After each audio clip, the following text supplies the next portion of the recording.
할렐루야.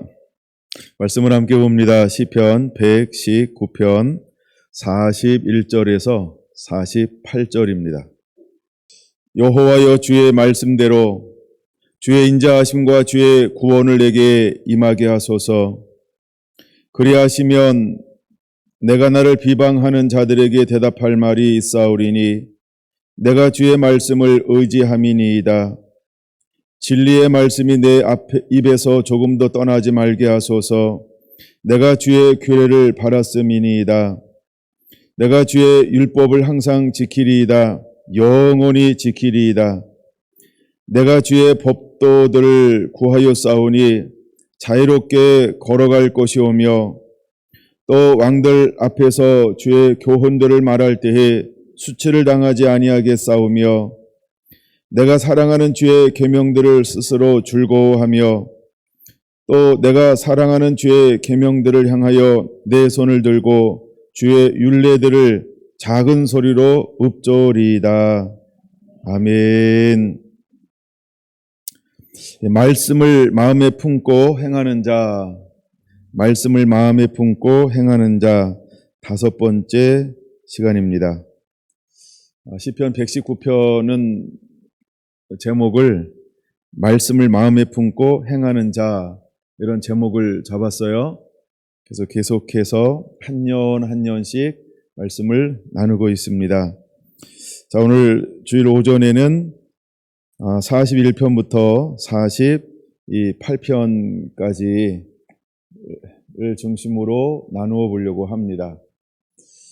이걸 우리가 알파벳 숫자 22개로 해서 22년까지 있고 8절씩, 그래서 176절까지 있습니다. 오늘 이 41편은 아인이라는 단어 8번째 단어로 7번째 단어로 시작이 되어지고 있습니다. 저는 41절을 많이 묵상을 한번 해보았어요. 여호와여, 주의 말씀대로 주의 인자하심과 주의 구원을 내게 임하게 하소서. 그는 하나님의 그 인자하심이 그대로 임하기를 기도하고 있어요. 주의 구원하심이 그대로 내게 임재하기를 구하고 있어요. 근데 41절도 그렇고 49절도 그렇고 오늘 함께 나눌 말씀은 전제하고 있는 게 하나 있다라는 거예요. 그래서 이것을 제가 나름대로 좀 많이 묵상하는 시간들을 가졌어요. 근데 충분하지 않다라는 생각을 들었어요. 왜냐하면 내 마음에 이거다라고 하는 게 훅 다가오지 않았기 때문에. 그럼 뭐가 다가오지 않았냐? 41절에 이렇게 말합니다. 여호와여, 주의 말씀대로라는 겁니다. 근데 49절에는 이렇게 말하고 있어요. 주의 종에게 하신 말씀을 이라고 말입니다.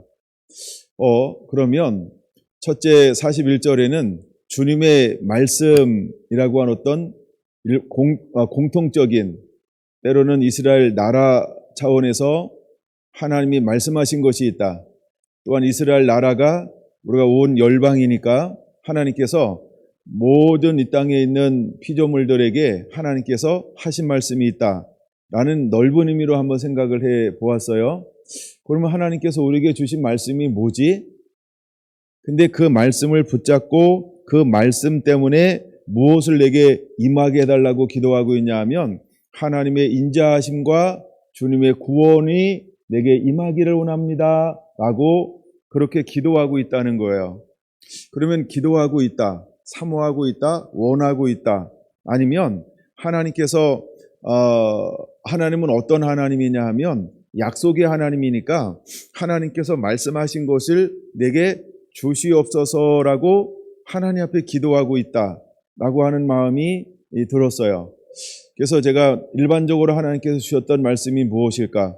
특별히 하나님은 우리가 이제 시편을 읽다 보면 많이 나오는 단어 중에 하나가 인자라는 단어, 인자하심. 하나님은 인자하시고 선하시고 자비하시고 노하기를 더디하시고, 하나님의 성품 중에 대표적인 성품이 어떤 성품이냐 하면 인자하심이라고 하는 헤세드라는 단어였어요. 근데 시편에 120번 이상 기록되어져 있고 시편 기자가 120번 이상 하나님의 성품을 말하는 것 중에 하나가 인자하심이라는 것입니다. 근데 지금 이 시편 119편에서 인자하신 하나님을 처음으로 사용하고 있어요. 119편에서는. 근데 그게 41절에서 처음으로 사용하고 있다는 거예요. 그러면서 그는 무엇을 기억하고 있냐 하면 하나님께서 내게 말씀하신 대로라는 겁니다. 여호와 하나님께서 내게 말씀하신 대로 내게 인자하심으로 임하시옵소서, 나의 구원의 하나님으로 임하시옵소서라고 하나님을 향하여 호소하고 있습니다. 그러면 그 말씀하신 대로 인자를 베풀어 주시옵소서라고 하는 의미, 과연 하나님은 어떤 말씀을 하셨을까라고 하는 그런 생각을 해봤습니다.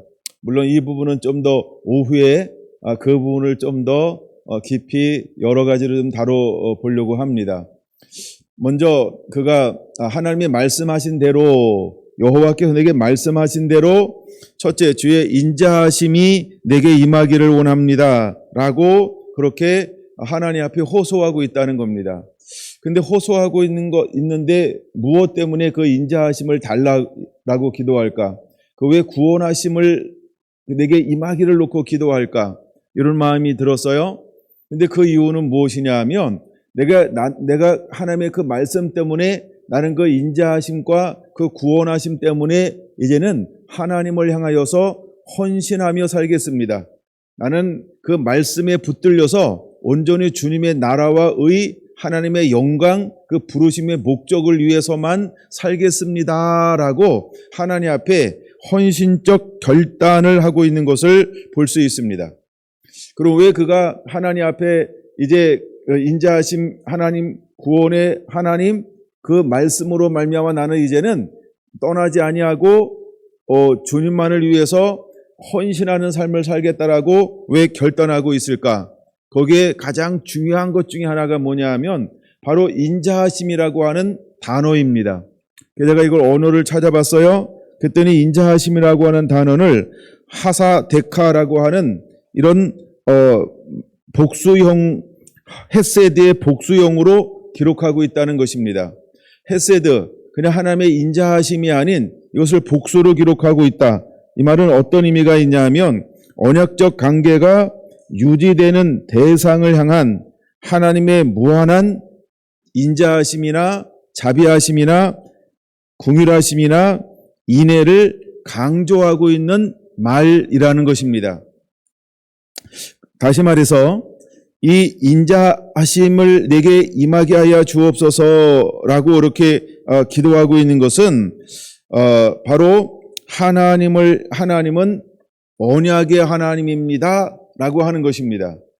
그러니까 뭔가 이 여호와여 주의 말씀대로라고 하는 것은 하나님이 내게 약속하신 말씀대로라고 하는 거예요. 하나님께서 무엇인가 전에 약속해 주었다는 거예요. 그럼 우리가 약속이라고 할 땐 크게 두 가지 한번 생각해 볼 수 있는데, 하나는 내가 없을 때 누구인가 했던 모두에게 해당되는 약속, 이런 약속이 있을 수 있어요. 두 번째는 어떤 약속이 있냐 하면 개인적으로 내게 찾아오셔서 나에게 하신 약속이 있어요. 근데 이 시편 기자는 무엇을 기억하고 있냐 하면 바로 내게 하신 약속을 기억하고 있는 거예요. 그 다음에 일반적으로 하신 약속을 기억하고 있는 거예요.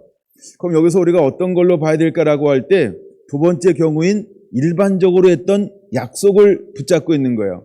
그 다음에 49절에서는 개인적으로 했던 약속의 의미가 더 강하다는 거예요.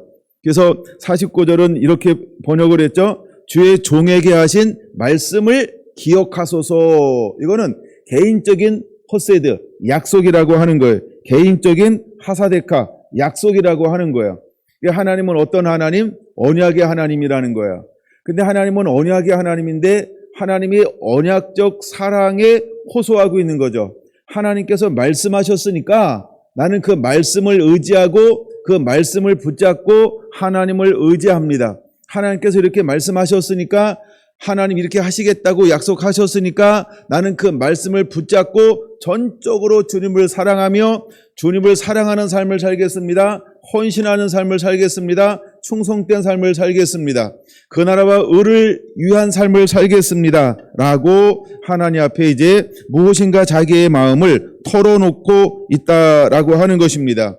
그 다음에 내가 어떤 환경을 만난다 할지라도 하나님은 언약의 약속을 지키실 것이라고 하는 무엇인가 이 시편 기자의 마음속에 믿음, 확신이 있다라고 하는 거야.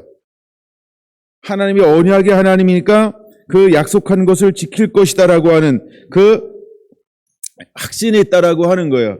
그래서 그는 끊임없이 우리가 시편 119편에 하나의 구조가 있다 그랬어요. 하나님의 말씀을 여러 가지로 표현할 수 있는데 그 말씀이 매 절마다 이는 다양하게 사용하고 있다는 것이죠.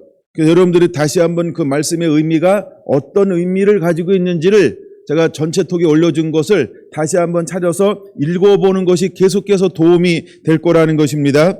그래서 41절에는 말씀대로라고 말하고 있고 42절도 말씀, 43절에도 말씀, 그 다음에 규례, 그 다음에 44절에는 율법, 45절에는 법도, 46절에는 교훈, 47절에는 계명, 48절에도 계명, 그 다음에 율례라고 이렇게 말씀이라는 한 단어들을 다시 조합하면서 적절하게 그것을 하겠다라고 그 말씀을 붙잡고 있는 모습을 보여주고 있는 것이죠. 그럼 다시 한번 보면 41절 여호와여 주의 말씀대로 주의 인자하심과 주의 구원을 내게 임하게 하옵소서라는 겁니다. 그럼 하나님은 우리에게 무엇을 주시는 하나님? 그렇죠. 우리를 구원하시는 하나님. 근데 우리를 구원하는데 하나님 그냥 구원하는 것이 아니라 어떤 하나님이시기 때문에 인자하신 하나님이기 때문에 우리에게 한량없는 은혜와 자비를 긍휼을 베풀어 주시는 하나님이시기 때문에 이제 그 하나님을 붙잡고 그것이 내게 임하게 하여 주옵소서. 그리고 그 말씀하신 대로 이제 주의 구원을 내게 베풀어 주시옵소서라고 하는 어떤 구원의 확신을 갖기를 원했어요. 그 다음에 하나님의 인자하심에 확신을 갖기를 원했어요. 그럼 그가 어떤 상황에 처해져 있냐 하면 그 다음 절 42절에 보면 그리하면 내가 나를 비방하는 자들에게 대답할 말이 있사오리이다. 그러면 41절로 기도하고 있는 이유는 지금 어떤 상황 속에 있다라고 하는 걸 보여주고 있냐 하면 비방을 받고 있다라고 하는 것입니다. 무엇인가 해방을 받고 있다라고 하는 것이고 조롱을 받고 있다라고 하는 것이고 좁은 길을 걸어가고 있다라고 볼 수 있는 것입니다.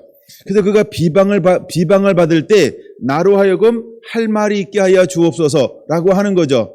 근데 내가 할 말이 있기를 원할 때 무엇을 그는 호소하고 의지하고 있냐 하면 전에 하나님께서 우리에게 말씀하셨던 그 하나님의 약속의 말씀, 언약의 말씀을 붙잡고 있는 것이죠. 그래서 그 말씀을 붙잡고 있는데 하나님 어떤 하나님? 인자하신 하나님, 그 다음에 나를 구원하시는 하나님, 그것을 나를 덮어주시옵소서. 그러면 내가 나를 조롱하고 비방하고 멸시하고 하는 사람들에게 내가 분명히 할 말이 있게 될 것입니다. 무슨 말을 하나요? 그는 말하기 전에 무엇을 의지하겠다라고 다시 한번 결단하고 있죠. 내가 주의 말씀을 의지할 것입니다. 내가 비방하는 자들에게 담대하게 말할 수 있도록 하나님의 말씀을 나는 의지할 것입니다 라고 말하면서 여기서는 그냥 말씀이라는 가장 보편적인 그 말씀의 단어에 말씀이라고 사용하고 있다라고 하는 것이죠. 좀 더 구체적으로 나가면 이제 그리하면이라고 하는 게 41절을 전제하는 거죠. 이제 하나님의 인자하심과 구원을 내게 입혀주시옵소서, 나를 덮어주시옵소서. 그리하면 비방하는 자들에게 할 말이 있을 것입니다 라고 하는 것입니다. 자, 그러면서 그는 이제 하나님 앞에 어떻게 헌신하겠다라고 결단하고 있을까? 44절을 이렇게 43절 이렇게 말합니다. 진리의 말씀이 내 입에서 조금 더 떠나지 아니하게 할 것입니다 라고 말하고 있어요. 그러니까 자기가 어떤 조롱을 받는다 할지라도 어떤 환경에 처한다 할지라도 나는 이제는 내 입술에서 조금도 하나님의 말씀이 떠나지 아니하도록 내가 하나님의 말씀으로 이 모든 이 비방을, 조롱을, 멸시를, 이 환경을 하나님의 말씀으로 대항하겠습니다 라고 인자하신 하나님을 의지하는 거예요. 구원의 하나님을 의지하고 있는 거야. 그래서 전적으로 어떤 어려움의 환경 가운데서도 나는 이제는 그 말씀을 내며 조금도 떠나지 아니하겠습니다 라고 고백하고 있는 것이죠. 그래서 44절에 이렇게 말합니다. 내가 주의 율법을 항상 지키겠나이다. 내가 어떤 어려움이 있어도 조롱이 있고 또한 비방이 있고 멸시가 있고 무시함이 있고 박해가 있다 할지라도 나는 이제는 율법을 항상 지키겠다라고 그런 하나님 앞에 결단하고 있는 것을 볼 수 있습니다. 바로 이것은 내게 임하소서, 나를 구원하여 주옵소서, 하나님의 인자하심과 주의 구원으로 나를 임하게 하여 주옵소서, 나를 덮어주시옵소서, 그것이 나와 함께 하시면 함께하고 있음으로 인해서 나는 이제 어떤 삶을 살겠다라고 헌신하고 있는 걸까요? 나는 이제는 율법을 지키는 삶을 살겠습니다. 어떤 박해가 있어도, 어떤 어려움이 있어도, 어떤 유혹이 있어도 나는 하나님의 말씀만을 지키는 삶을 살겠습니다라고 하나님 앞에 헌신하며 결단하고 있는 시편 기자의 고백을 볼 수 있는 겁니다.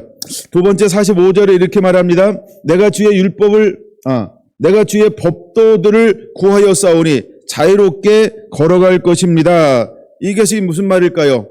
그리하면 41절 하면 자유롭게 율법을 지키겠습니다 라고 하는 겁니다. 여기서 자유롭게라고 하는 단어가 어떤 의미가 있냐 하면 이제 내가 자원함으로 지키겠습니다. 기쁨으로 지키겠습니다. 즐거움으로 지키겠습니다. 기꺼이 사랑함으로 지키겠습니다 라고 하는 단어가 자유롭게라고 하는 단어입니다. 그래서 하나님의 영이 있는 곳에 자유함이 있습니다. 할렐루야. 하나님의 말씀이 있는 곳에 자유함이 있습니다. 그래서 그는 고백하는 것입니다.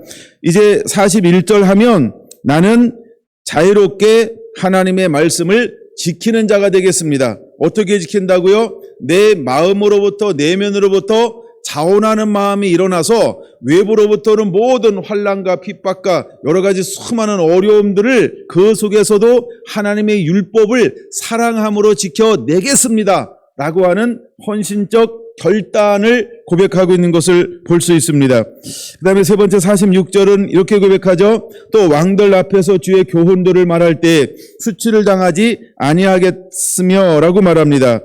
이것이 무슨 말이냐 하면 41절 하면 율법을 담대하게 주님을 증거하겠습니다 라고 고백하고 있는 것입니다. 다시 말해서 어떤 상황이 다가온다 할지라도 나는 담대하게 하나님의 말씀을 전하고 증거하는 자가 되겠습니다. 증인의 삶을 살겠습니다라고 고백하는 겁니다. 근데 누구 앞에서도? 왕들 앞에서도 라고 말합니다. 왕들 앞에서도 내가 이 말씀 때문에 수치를 당한다 할지라도 강하고 담대하게 나는 이 복음을, 이 말씀을 하나님의 인자하심과 구원을 전하는 자가 되겠습니다 라고 그는 고백하고 있는 것을 볼 수 있습니다. 예를 들어 다니엘서 6장에 보면 이제 느부갓네살 왕이 다니엘서 6장 6절에서 8절 느부갓네살 왕이 금리상을 세워놨어요. 그리고 다 절하기를 원했어요. 절하지 아니하면 풀무불에 던지우리라 라고 하는 그런 명을 내렸어요. 근데도 사드락과 메삭과 아벳느고라라고 하는 하나님의 사람은 어떻게 했습니까? 그리하지 아니하실지라도 하면서 왕 앞에 강하고 담대하게 자신이 신앙의 고백을 하고 있는 것을 볼 수 있어요.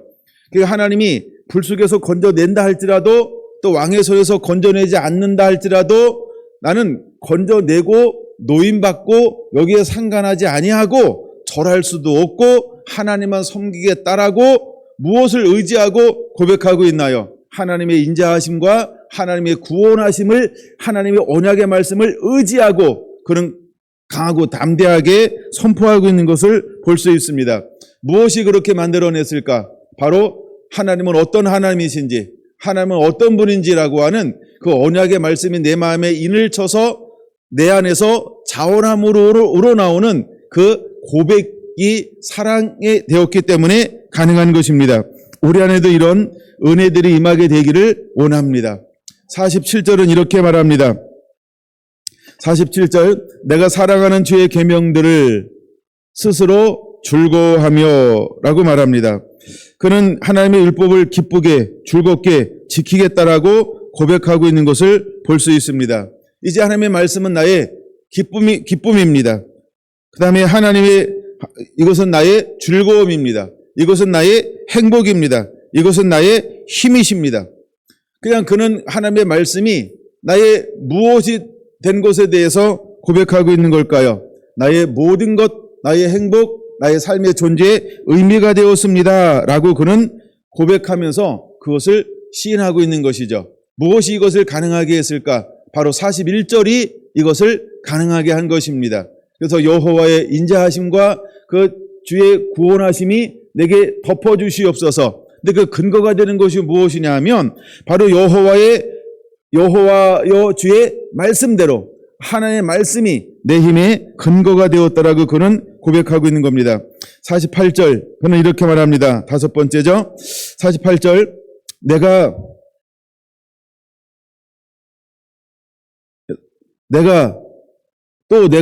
사랑하는 주의 계명들을 향하여 내 손을 들고라고 말합니다. 손을 든다라고 하는 것은 여러 가지 의미가 있습니다. 근데 저는 손을 든다라고 하는 것을 이렇게 한번 묵상해 봤습니다. 이제 여호와의 율법을 가지고 예비하는 삶을 살겠습니다라고 고백하는 것입니다. 손을 든다라고 하는 것은 여러 가지 의미에서 손을 드는 경우가 있어요. 근데 과연 이 경우는 무엇으로 봐야 할까? 그래서 저는 많은 것이 아닌 하나로 보았는데 바로 나는 하나님을 이제는 예비하는 삶을 살겠습니다. 어디에서도 환난 가운데서도 조롱 가운데서도 핍박 가운데서도 좁은 길을 걸어간다 할지라도 나는 이제는 손을 들고 하나님을 예비하는 자가 되겠습니다. 나는 손을 들고 하나님만을 찬양하는 자가 되겠습니다. 나는 손을 들고 내가 누구인지를 분명하게 하나님의 언약의 말씀으로 말미암아 강하고 담대하게 타협하지 않고 드러내는 예비하는 자가 되겠습니다. 라고 그는 자기 자신의 헌신의 결단을 믿음으로 고백하고 있는 것을 볼 수 있는 것입니다. 그 다음에 여섯 번째로 48절 그 다음에 이렇게 그는 고백합니다. 주의 율례들을 작은 소리로 읊조리겠습니다. 라고 고백합니다. 이것은 무슨 말일까요? 이제 내가 41절 하면 하나님의 율법의 깊이를 묵상하는 삶을 살겠습니다. 라고 고백하고 있는 것입니다. 여러분 시편 1편 2절에 말하고 있는 것처럼 내가 이제는 그 여호와 율법을 즐거워하여 그 율법을 주야로 묵상하는 자로다 라고 말하고 있는 것처럼 그는 무엇이 복 있는 것을 아는 것입니다. 또 하나님께서 내게 무엇을 요구하고 있는지도 아는 것입니다. 그러므로 그는 고백하고 있는 겁니다. 하나님 이제는 율법을 항상 지키겠습니다. 자유롭게 지키겠습니다. 담대하게 주님을 증거하겠습니다. 기쁘게 즐겁게 지키겠습니다. 예배하는 삶을 살겠습니다. 깊이 하나님의 말씀을 묵상하는 삶을 살겠습니다. 이것이 주님의 은혜요. 이것이 나를 향한 하나님의 언약이고 또 하나님의 약속이기 때문에 나는 하나님의 약속의 말씀을 붙잡고 이런 삶을 살겠습니다. 라고 하나님 앞에 헌신적 결단을 하고 있는 장면이 바로 41절에서 48절이라고 묵상을 했습니다.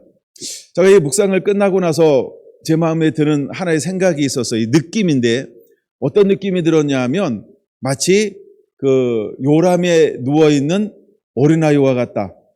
요람 속에서 그 품에서 잠을 자고 있는 마치 어린 아기와 같다라고 하는 그런 하여간 느낌을 받았어요. 그래서 제가 느낌을 한번 적어놨어요. 간단하게 요람 속에 있는 아기와 같다라고. 약간 그런 느낌이 왔어요. 41절에서 48절을 묵상을 끝내는데 정말 내가 그 말씀 속에서 머물러 있으면 그 언약의 말씀이 주는 그 은혜의 깊이를 깨달았을 때 내가 어떤 마음을 느낄까라고 할 때 이게 평안함이로구나.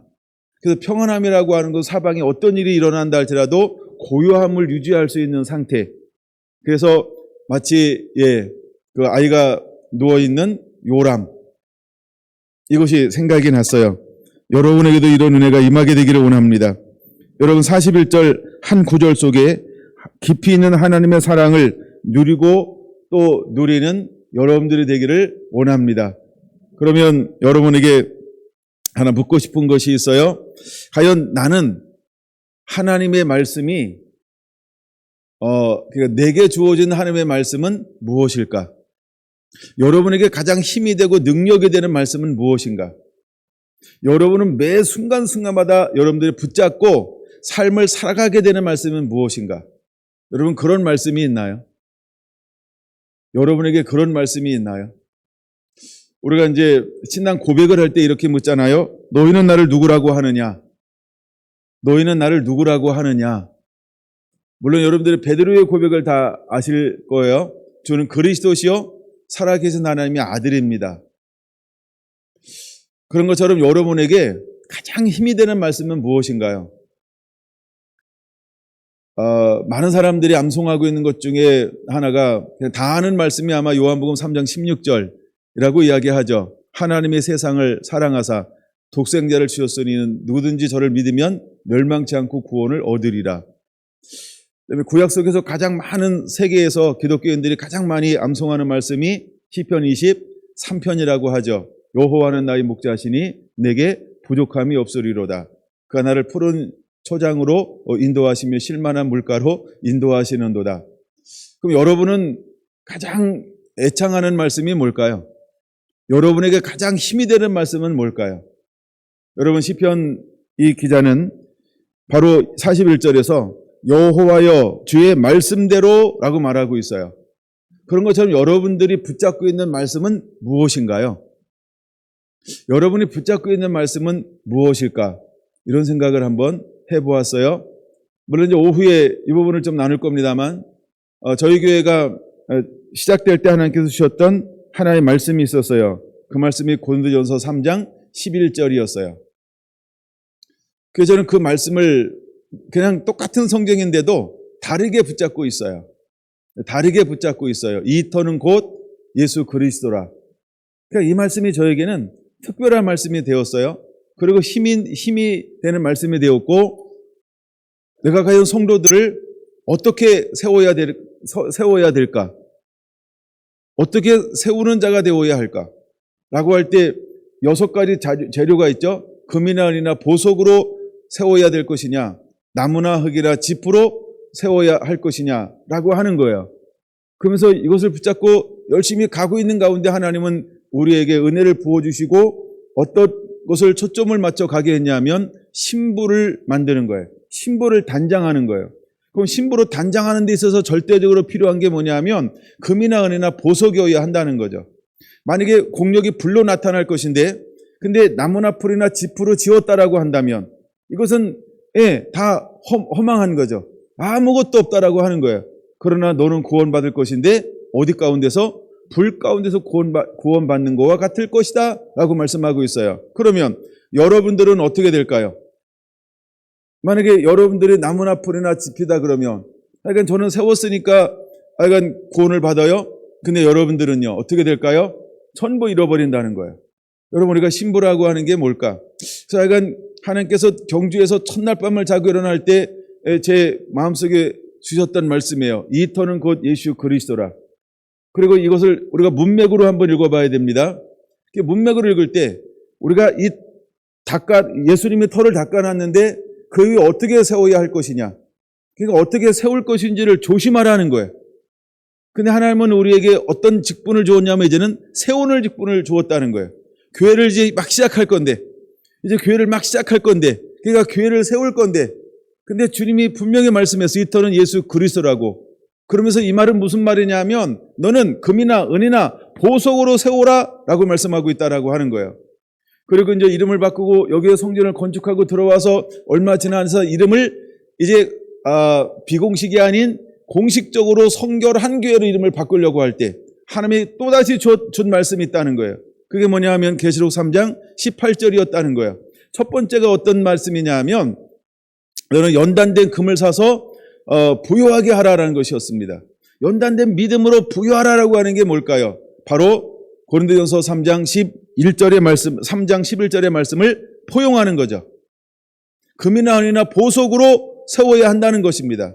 근데 이제는 금이나 은이나 보석으로 세운 다음에 연단된 믿음을 갖고 그것으로 끝나는 것이 아니고 이제는 흰옷을 입어 벌거벗지를 보이지 않게 할 뿐만 아니라 안약을 사서 보기하는 자가 되게 하라라고 하나님이 더 넓혀 주었다는 것입니다.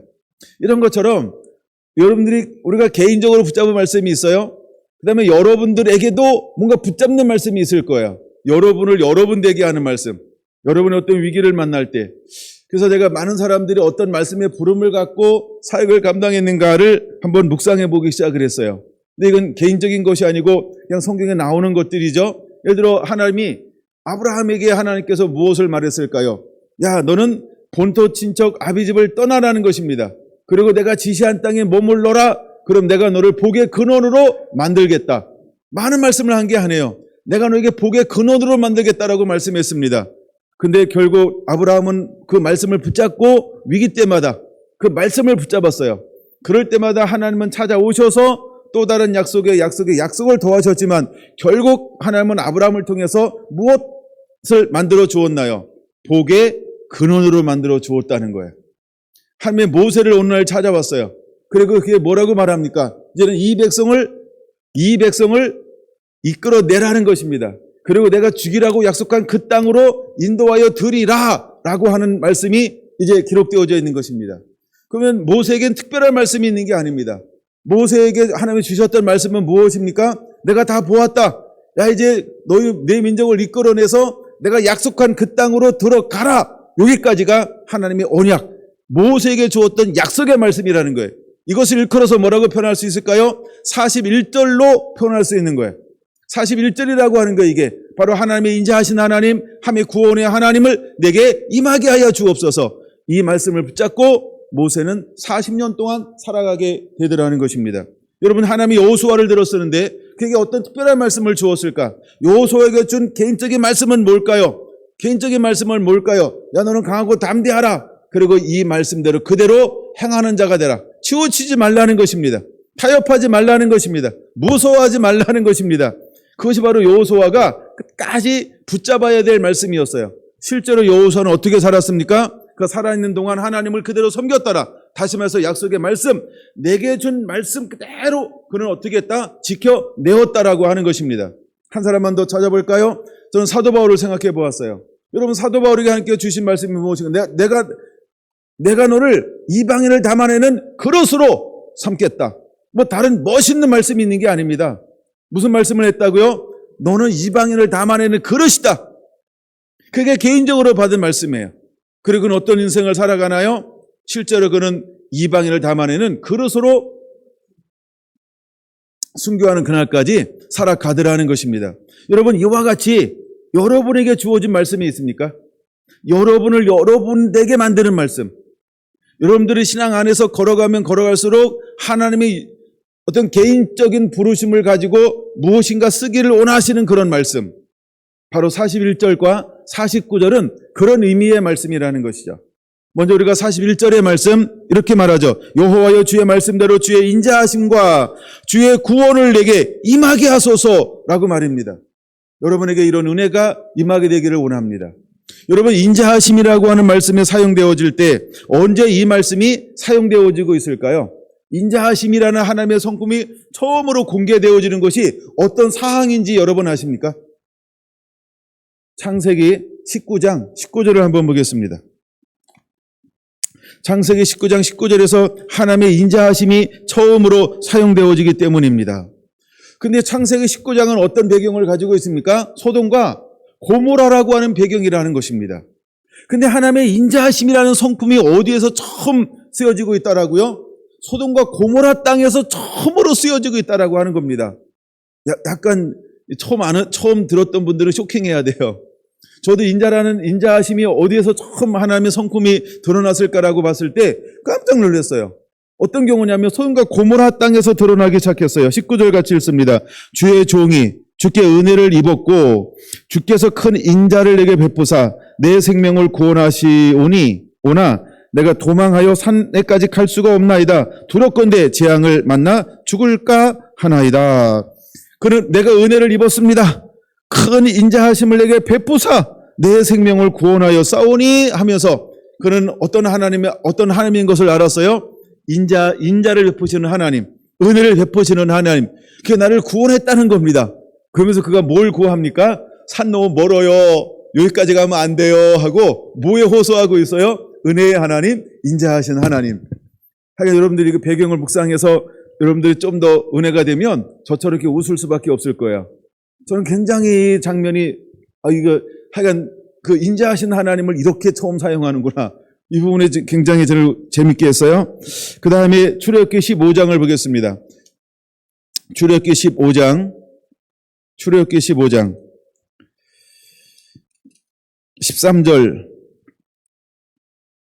13절 인자하신 하나님을 그가 사용할 때 어디에서 인자하신 하나님을 사용할까요?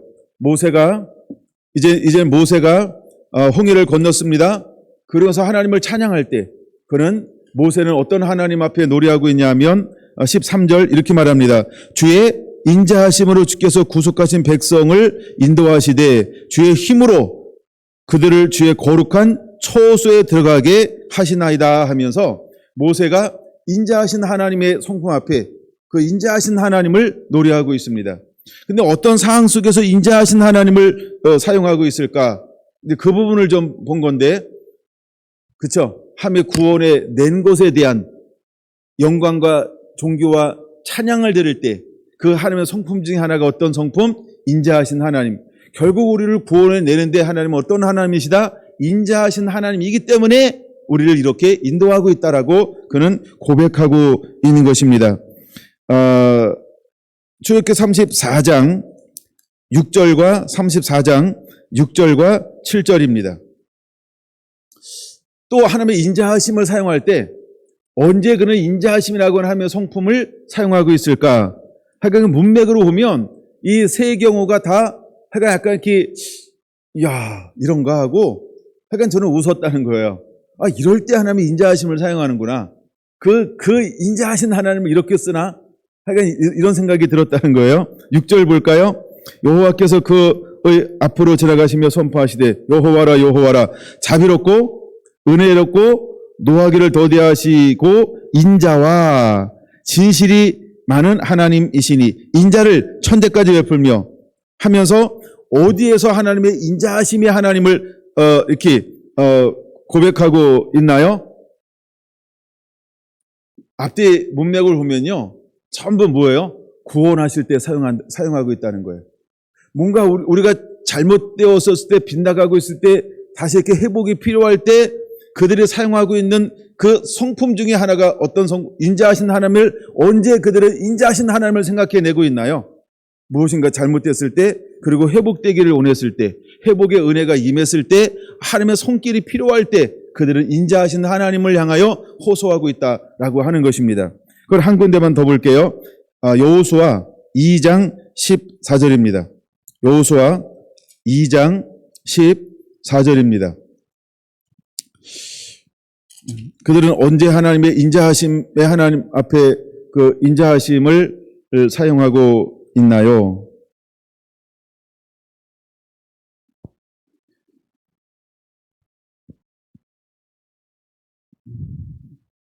(2장 14절) 시작. 그 사람들이 그에게 이르되 내가 우리의 이 일을 누설하지 아니하면 우리의 목숨으로 우리를 대신할 것이요 여호와께서 우리에게 이 땅을 주실 때에는 인자하고 진실하게 너를 대우하시리라 하면서 이제 정탐꾼이 그 라합에게 약속을 할 때 하나님께서 그 성을 멸할 때 너를 향하여 뭘 베풀겠다라고 약속하고 있는 거예요. 하나님은 인자하신 하나님, 진실하신 하나님.